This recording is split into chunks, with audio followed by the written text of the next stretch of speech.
Hey guys, Mr. Baines here to talk about solving one-step equations. Add this to your table of contents. Go ahead and pause it. All right. You should be able to use inverse operations to solve for the variables in one-step equations. This is algebra. All right. So first we're going to talk about inverse operations. So first, an equation is when you have two expressions that are equal to each other. So 2 plus 3 is on this side, and 5 is on this side. 9 plus 2, or 9 minus 2, 7 on this side. 5 plus 3, 1 plus 7. They both equal 8. Okay? An algebraic equation is an equation that has algebraic symbols on one or both sides of the expression. So an x or an h, you need to have a variable on one side, and then on the other side, you have another expression. You could have algebraic symbols on both sides. All right. Now, there's only one value of x that makes this true. So if x is 3, or x has to be 3, because if x was any other number, you wouldn't get 13 over here. So an equation helps you figure out what x has to equal. It lets you solve for x. All right? So both sides need to be balanced. If one side is tipped up or the other side is tipped up, then you didn't solve it correctly. All right?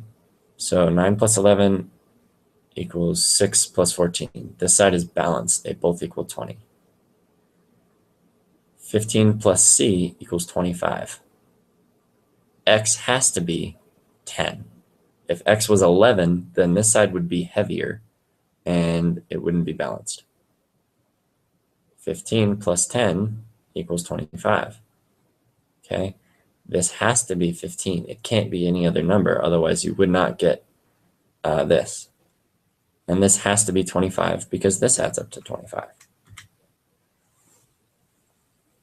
Okay, so the goal of when solving equations is to get the variable all by itself. And I know this seems easy when it's just one step, but we're going to move to 2 and 3-step equation. Well, probably not 3-step yet, but 2-step is our next place. So in order to solve these, we're going to get some practice with 1-step first. So you have to do the inverse of an operation. If addition is there, you have to do subtraction. If multiplication is there, you have to do division. If division is there, you have to do multiplication, and so on. All right? So first thing you need to do, what's the operation in the equation? Then what's the inverse of that operation? That's how you're going to solve it.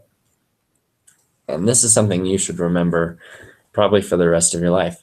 What you do to one side of the equation, you do to the other.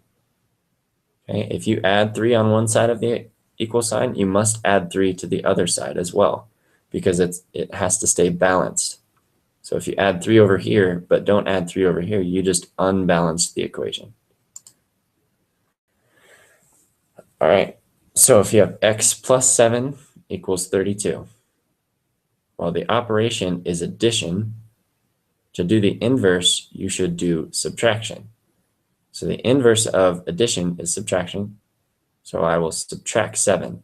7 minus 7 is 0. So on this side, you have x plus 0. So the 0 goes away. On this side, you also subtract 7, and you get 25. This allows you to quickly figure out that x equals 25. Double check it, okay? Replace the x with a 25. So put this back in there, then put a 25 there. Do you get this answer? If you do, then you did it right. All right, figure out what the inverse operation is to solve each variable. Go ahead and pause it. Okay. Here you have to subtract 7, add 21. You have to divide by 5, or you have to multiply by 12. Why am I coming back? Oh, okay. All right, which method is better y. All right, so think about this. Kendra added 3 to this side to get c equals 15. Or Ted subtracts 12 from this side and then adds 15 over. They both got the correct answer, and they both did math correctly. Which one's a little bit better, though? I would say Kendra's, because hers took less steps. This one took 2 steps. This one took just 1 step. Okay. What's the inverse operation needed to solve this equation? Go ahead and pause it. Correct answer is division. You have multiplication here, gotta do division. How about this one? Go ahead and pause it. Correct answer is A, addition. Solve this one. Go ahead and pause it. Correct answer is addition. This is a -2. All right. So to solve equations, you should work backwards through PEMDAS, the order of operations, to find the variable. Whatever you do to one side of the equation, you must do to the other. So now we're going to actually solve some. So if you subtract the 3, you got to subtract the 3 here. If you divide by 4, you got to divide by 4 here. All right? I don't know why that was there. All right. Solve each equation, then click the box to see work and the solution. Go ahead and pause it. All right.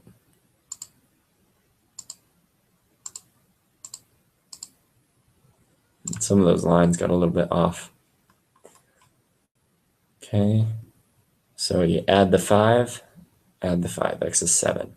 Subtract the 5, x is 19, -19.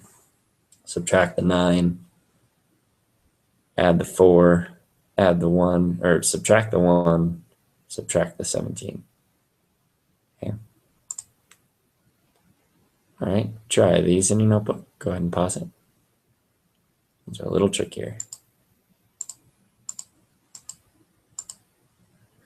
All right, the correct answers, if you divide by 4, divide by a -2, divide by 5, multiply by 2, so 2 times 2 is 1, 2 times 9 is 18.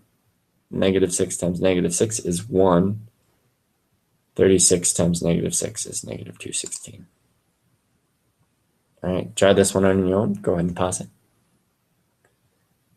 The correct answer is 26. X equals 26. So you add the 7 over. All right, solve this one. Go ahead and pause it. Correct answer is 2. 2. Subtract the 15. 17 minus 15 is 2. Try this one. Go ahead and pause it. Correct answer is 7. Divide by 6, you get 1y. Divide by 6, you get 7. 42 divided by 6 is 7. All right, try this one. All right, the correct answer is, let me think, 10, 20, 23. 23. If you divide -5, you should get 23.